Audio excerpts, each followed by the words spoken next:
Hi, welcome to the Curated Pages podcast. Your place for curated reads, honest reviews, and thoughtful book talk. I'm Haley. And I'm Adria. Let's get into it.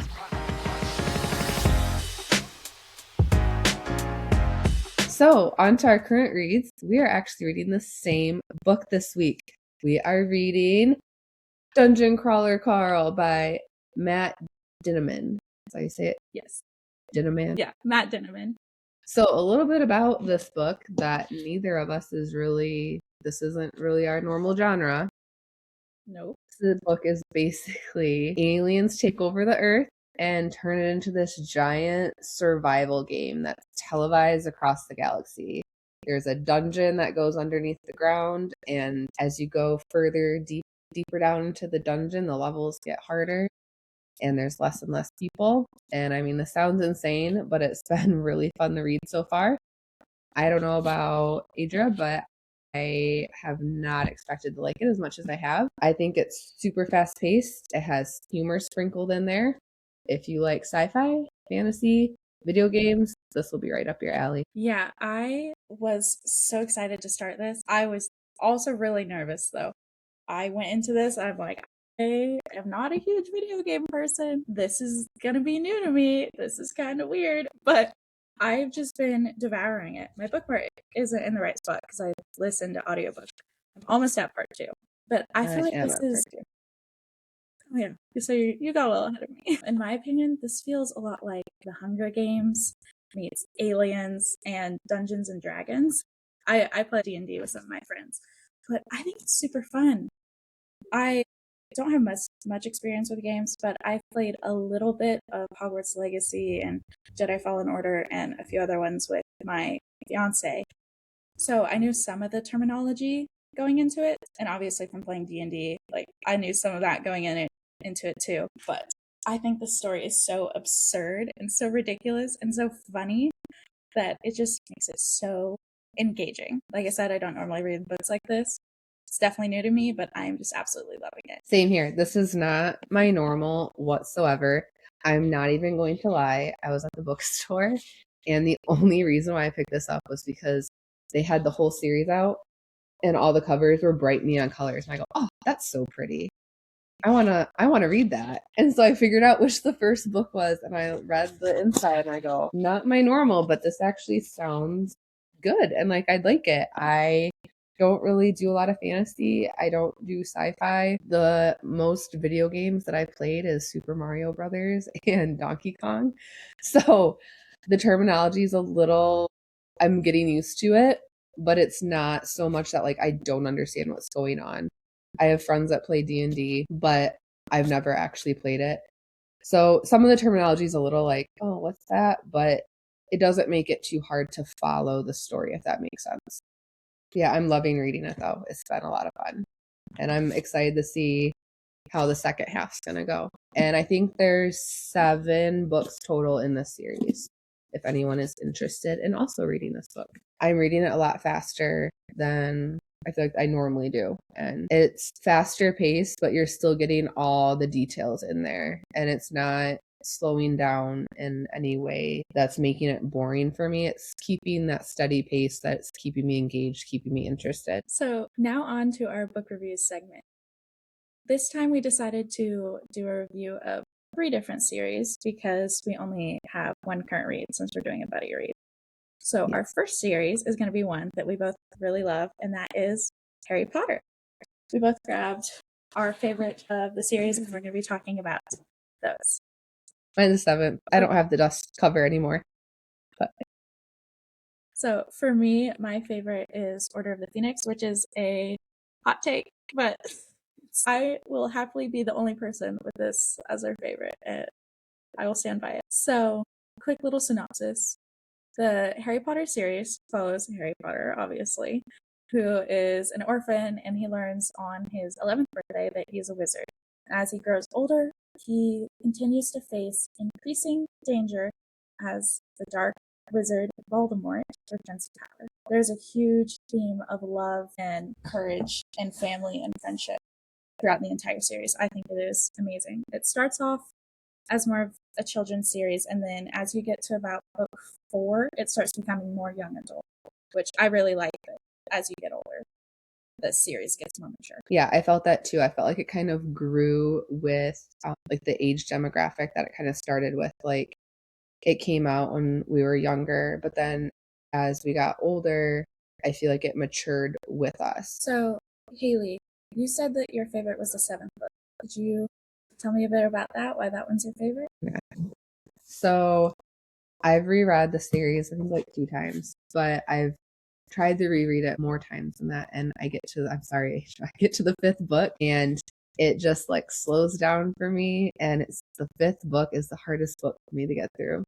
But like I get it. I get why that book is how it is, but that one is a hard read for me. But all the other books I think are phenomenal. But the 7th book, the last book, it just holds such a special place in my heart. And I don't know if it's because the last time I reread the series was 2020 and like COVID was happening. I was supposed to be getting married. We're changing our wedding plans and everything last minute. And there was like certain quotes in here that like really stuck with me. And I don't know, it's my favorite. But I think mostly it's because everything finally comes together. After everything they've gone through, you finally get that conclusion. They're hunting the Horcruxes. You get that epic battle at Hogwarts. There's just so much happening all in this one book that it stuck with me a long time after reading it. I feel like there's so many layers in there of sacrifice, loyalty, closure, all wrapped up into one in this book, and it's just like a big payoff with a full circle ending to me. Yeah, I think Deathly Hallows is probably my second favorite behind the 5th, just for all those same reasons where it feels everything's finally coming together and it just feels right. But it also makes me sad because it's over.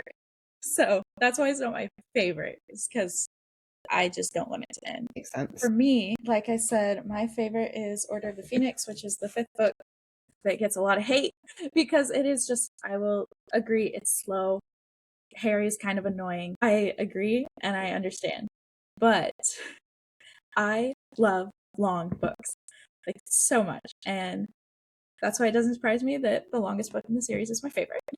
I also just love getting to see how Harry is finally feeling the pressure of his role, being like the chosen one, and finally dealing with all this trauma that he's endured. He's seen people like die, and he's finally starting to deal with it. The other books I feel like don't explore that as much, like the beginning stages where you don't really know what's going on and you're trying to deal with the trauma.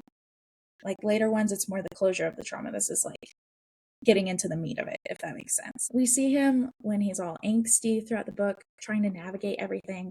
He's 15 years old, so that's not the headspace that a lot of people want to be in, but I find it very interesting where he's starting to feel like he's failing and no one trusts him because they're not telling him these things. And we get to see how frustrating that can be when you have such an important role and nobody trusts you, even though they should.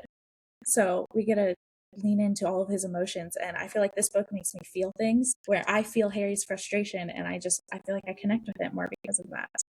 He also learns the hard way that you can't always trust people that you should be able to trust, like the people who work for the government and his teachers. Like, obviously, he kind of knew from other books that you can't always trust the teachers because they usually end up being the bad guy. But it is so much deeper in this book than the others. I also think there's a lot of real world tie-ins from that, which I think is really interesting. And the other thing that made me just fall in love with this one was all of the world building. Like, we get to expand upon the Ministry of Magic so much in this book in ways that we didn't get to before. Like, Harry's actually in the ministry multiple times, and we get to learn about the structure of everything. And that's stuff that I really like getting into. I love all the details and the foreshadowing that's in here for plots in the 6th and 7th book. It just, like, the details and the richness is what makes me fall in love with books. So, yeah, I will gladly be alone in that opinion of the 5th being the best. But it is for me. I will say, if I reread the series, which I'm sure I will be going into the 5th book with a fresh set of eyes after hearing your reasonings, because I just look at it like I understand he's moody and everything because he's, like you said, 15. He's also got Voldemort in his head, putting all of his feelings like into Harry. Like, I get all that, but I just feel like he's just so whiny through the whole thing that it's just so hard to get through. But the things you say make so much sense that I will go into it with a fresh set of eyes when I do reread the series at some point.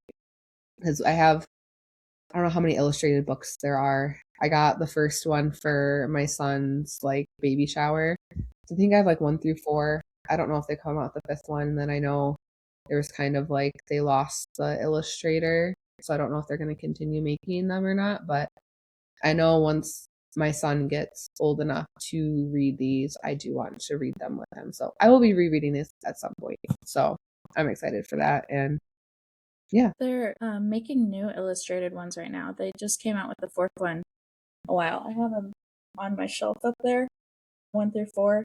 But it's like illustrated, but there's also some pop-ups in it. So it's like really fancy. Those. They're expensive, but like they're really cool. I wouldn't give it to a kid though. Those are like my illustrated versions. I just have the straight illustrate. They're the bigger books and the pages are just illustrated. And I think the illustrations are just so pretty in them. And I was getting them for a friend as like, I think they were Christmas presents for her son. And I'm like, I want these for me. This was before I had kids. I'm like, I want these. Like, I want to read these with the pictures. They're so pretty. And so I'm excited to read them with the pictures with my kids someday. Yeah, that'll be a lot of fun. So what's another book that you brought to review? So I brought The Fourth Monkey. This is a trilogy. It's by J.D. Barker. So there's The Fourth Monkey, The Fifth to Die, and then The Sixth Wicked Child. So the first book follows Detective Sam Porter, who gets pulled into a case involving a serial killer known as the Fourth Monkey Killer. The killer is basically playing this long, twisted game, leaving behind clues tied to the monkeys, the see no evil, hear no evil, speak no evil, with kind of a twist with a fourth monkey of do no evil. So what makes this really interesting is it's not just a story about the investigation of this killer. You're also getting a perspective of the killer through diary entries. So you're slowly figuring out how he became who he is, which is interesting. Not all, I feel like, thriller mystery books like that have that like killer perspective, which I really enjoyed. As this case unfolds, it becomes very clear that this isn't just a typical serial killer. As the series goes on, there's just a lot more layers to it, and things aren't what they seem. Things get a lot more complex. The stakes get higher. There's more secrets that come out, and you start realizing it's bigger than what you think when you first start the first book. It's one of those series that you think you understand what's happening, but then it completely changes and shifts on you. It kept me guessing literally until the very end. Like, I literally still did not know who this killer was until the very end. J.D. Barker actually also just announced in, I think it was February, that he's coming out with 3 prequels. And the first one's supposed to come out in September. So I'm super, super excited for that, to get 3 more of this series, because it is literally my favorite series. I recommend it to anyone and everyone because I love it so much. That sounds so interesting. Obviously, I'm not like super into thrillers, but that sounds really interesting. And getting to learn from the killer without revealing who the killer is sounds hard to do, but really good. Yeah, it really makes you question everything. So are the monkey emojis with the things based off of see no evil, hear no evil, speak no? Is that what that's about? Or I think so. Wow. Okay. Learning things every day, I guess. I had no idea that was a thing. I just thought it was some monkeys that were just like being all shy. No. So I flew through this series so fast, and because I just needed to know what was going to happen next. I also feel like I read it so fast that I probably missed some things. So this is a series that I plan on rereading, so I can actually like take my time and read it. But if you like dark, twisty thrillers where you are constantly questioning what is going on, this series, I should say, is 100% for you. I loved it. Loved it. I might actually go pick that up sometime because that sounds very interesting. The only series like that I've really heard about, I'm also not much in the thriller space, so I am totally gonna be wrong, but where you really don't actually know who the killer is until like the very end was Agatha Christie's And Then There Were None. Like you don't find out who the killer is until the epilogue or something, and it just keeps you guessing the whole time. So I want to read that, but I already know who did it, so it wouldn't be much fun to read it. So I I'm super interested to read something where it's truly like that. Yeah, it was good. Like you definitely think one way through the book and then it like changes and it like changes back and you're just constantly like back and forth on like, wait, like who actually is the killer? Like it's a mind, it messes with your mind. And I absolutely loved it. Yeah, I bet it does. But it sounds so twisty. It's like so much fun. I am excited to potentially go and read that. The book that I brought to review is the first book from my favorite series, Mistborn by Brandon Sanderson. He's also my favorite author. I've got like more than an entire shelf up there of just his books. So it literally like seeps into the next shelf. So essentially, the synopsis is that a long, long, long time ago, there was a hero that was prophesied, and he tried to save the world, but he failed.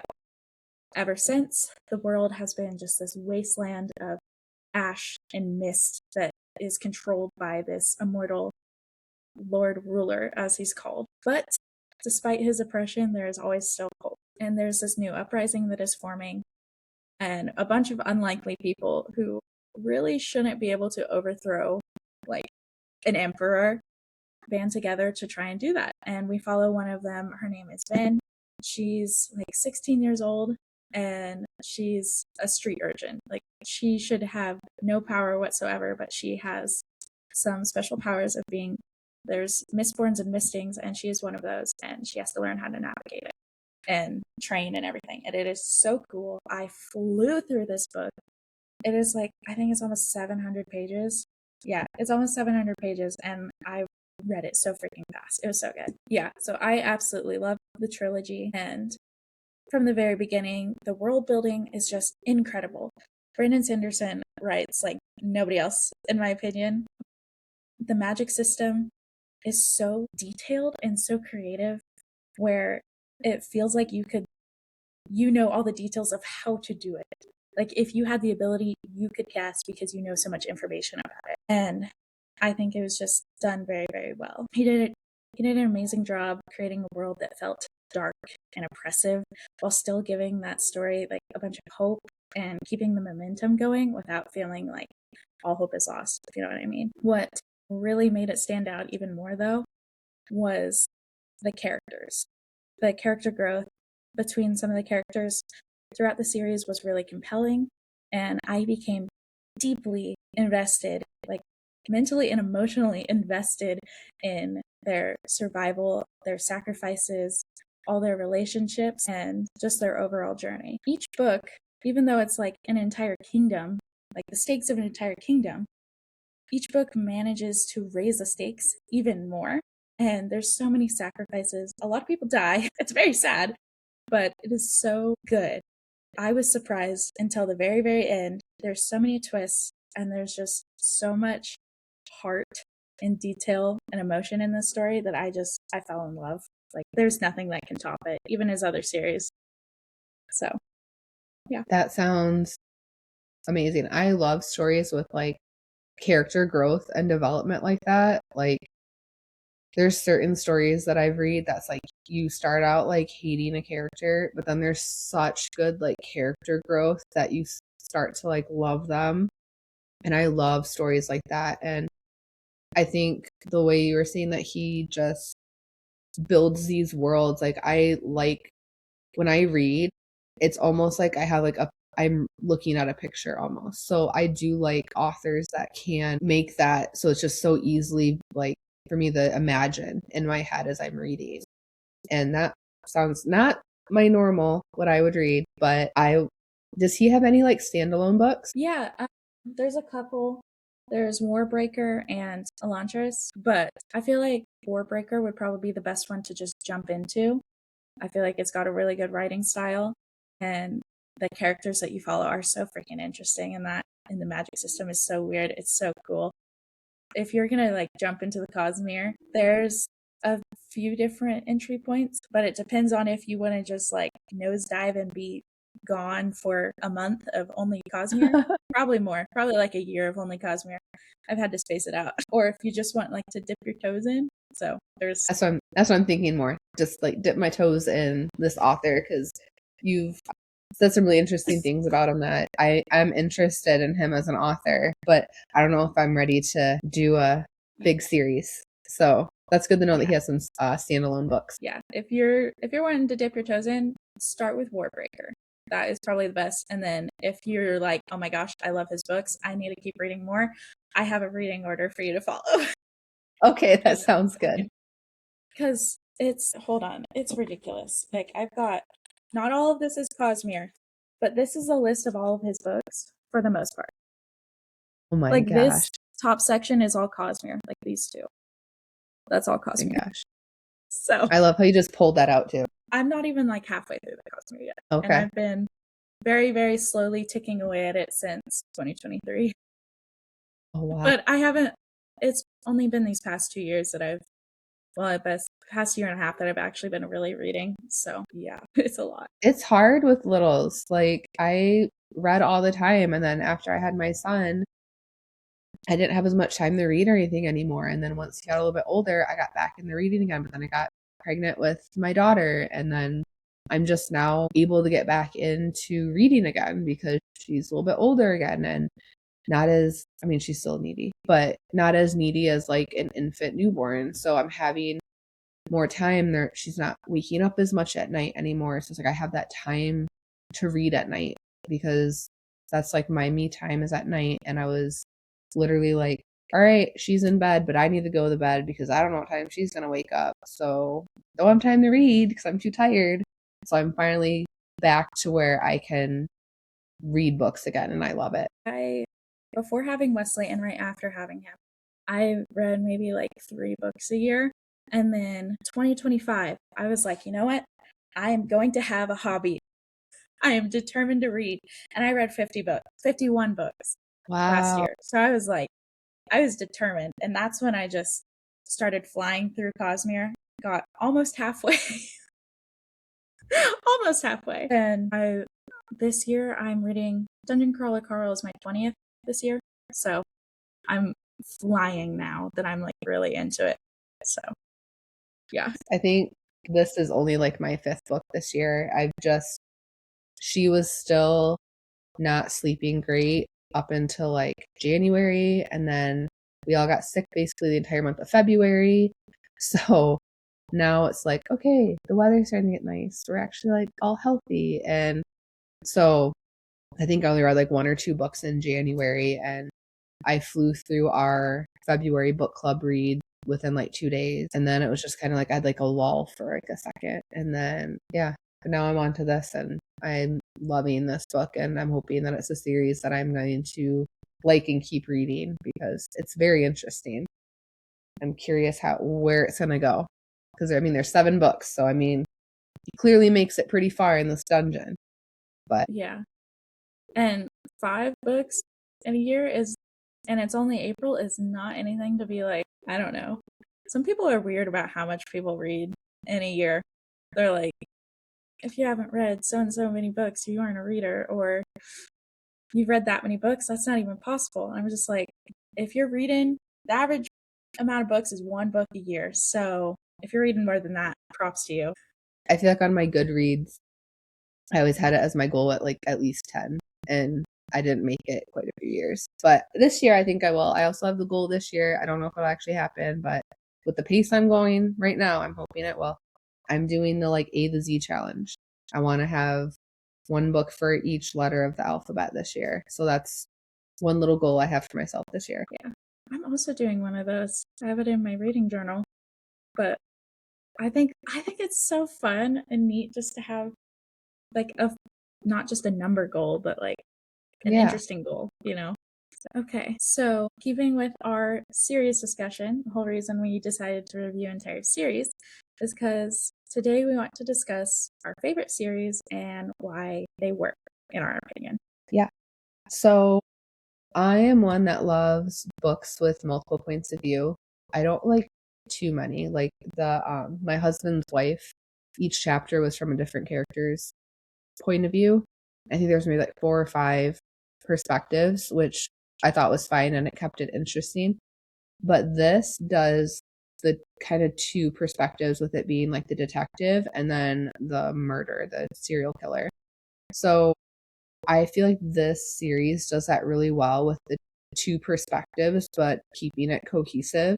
Because like you're getting the pieces from the investigation, but then you're also getting like the killer's perspective, which is interesting and like kind of a little unsettling too, that like you're kind of in the mind of a killer and reading these like journal entries or diary entries of like why he is the way he is, what happened in his past that made him this way. It's just all really interesting. It's super fast paced. There's always something happening. So I just felt like it never felt like it dragged. It's one of those series where like I kept saying like, okay, one more chapter. And then like suddenly I'm like, oh my gosh, I'm almost done with this. But I do also like shorter series. So like the trilogy is like kind of like a perfect middle ground for me. I don't feel like this series dragged out at all. It was pretty continuous story from one book to the next. There was no having to like reorient yourself at all. It pretty much where like the first one left off, the second one picked right back up. And then same thing with the second one, where that one left off, the third one picked right up into it. So it was really easy to stay like engaged and invested the whole time, which I thought all those things worked for me. Yeah, I love it when series just do that back, where it feels like no time has passed in between each book. It definitely makes it super engaging. So I love that series has that. It's making me want to go pick it up even more. But with the same thing, kind of like the other side of it, those type of books, I want to read back to back to back. I don't want to have to wait for like another book to come out. So like that's kind of how I was with like Fourth Wing. I read Fourth Wing and Iron Flame back to back, but then Onyx Storm wasn't out yet. So now that I finally have Onyx Storm to read, a friend gave me the book to borrow. It's been like 2 years since I've read the other 2, and I feel like I'm not remembering all the details that I need to remember just to like go right into that book, because it literally picks up right where the second one left off. And I'm just like, I'm kind of lost. And I even went online and like read like super detailed synopsises about both books, and I still feel like I'm missing a lot. I probably need to reread these to read the third one. Yeah, probably. There's a lot of detail in those. Like looking back, I don't know if I could tell you all the details, and I read it last year. Like, yeah, it's just a lot. It is. And that's why like I feel like I need to reread them like back to back to back. And that's just kind of how I am. Like I want to read. I don't want to. So that's why I'm happy all these books are out with Dungeon Crawler Carl. So that way I can read them all at once if I want to. If I don't, I can take a break in between. But like I'm not waiting like a year between books to come out. And then, cause like then I feel like I need to reread.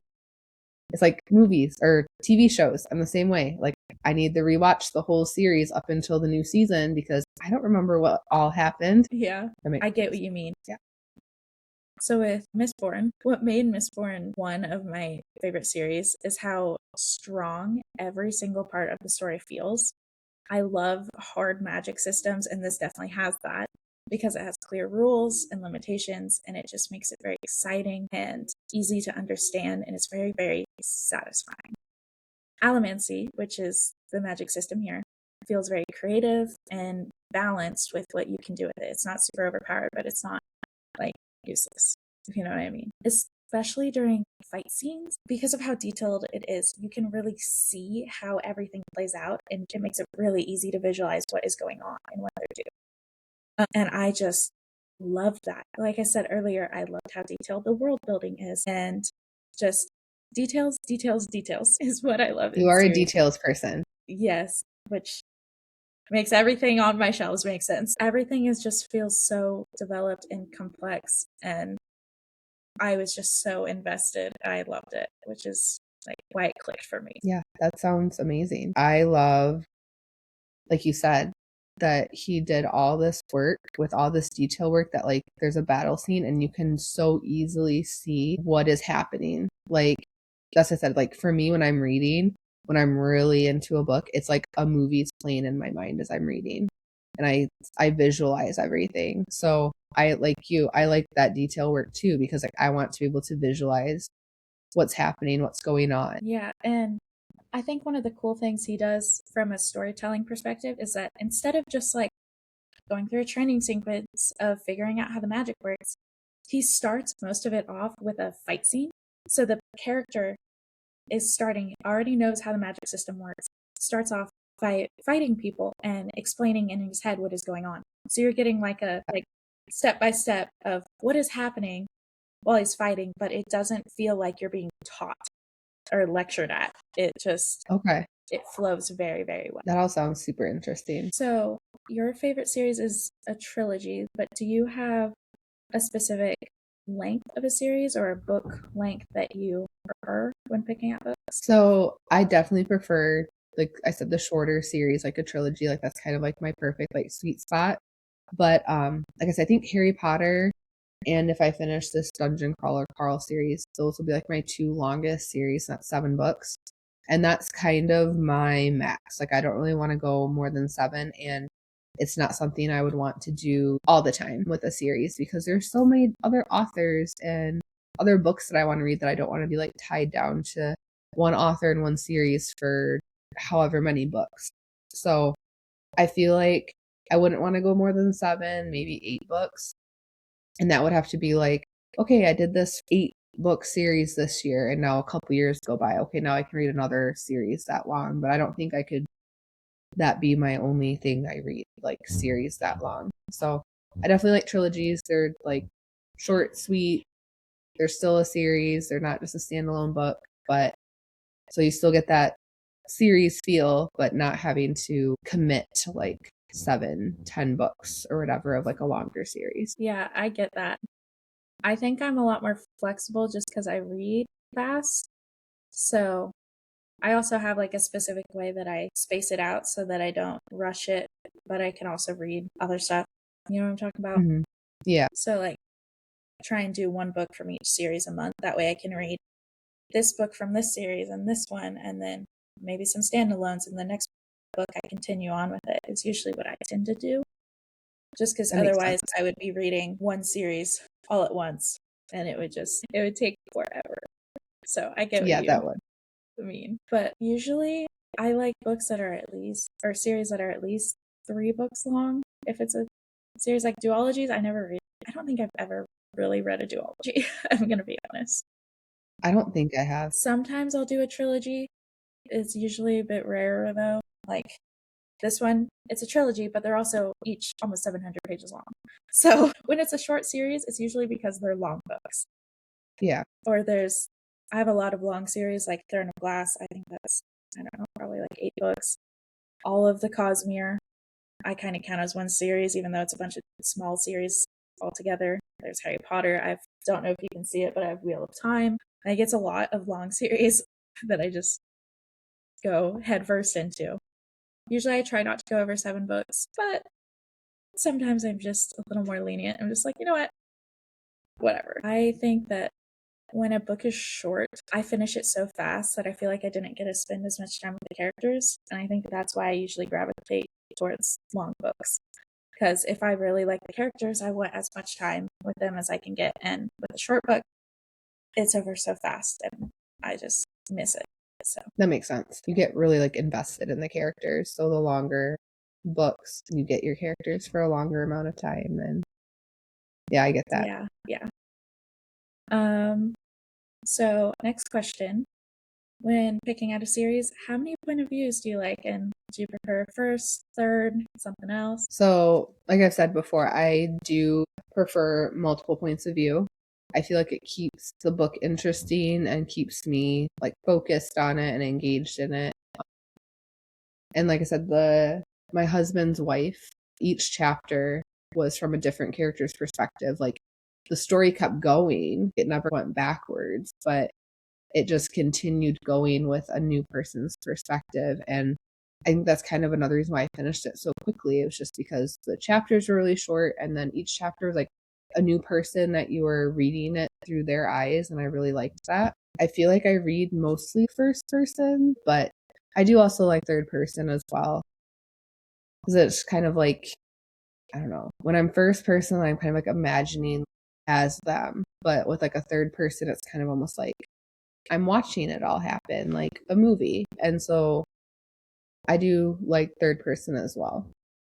What about you? I feel like I'm a little bit flipped. I typically prefer one point of view, and I love third person. First person I will tolerate, but third person is where my heart is. So when we're following one or maybe two characters, like this one, Mistborn, you're following Vin, but you're getting some other perspective from Kelsier, but it's all third person. Like I like that bird's eye view of getting to watch it like you're talking about where it's a movie instead of like you're being them.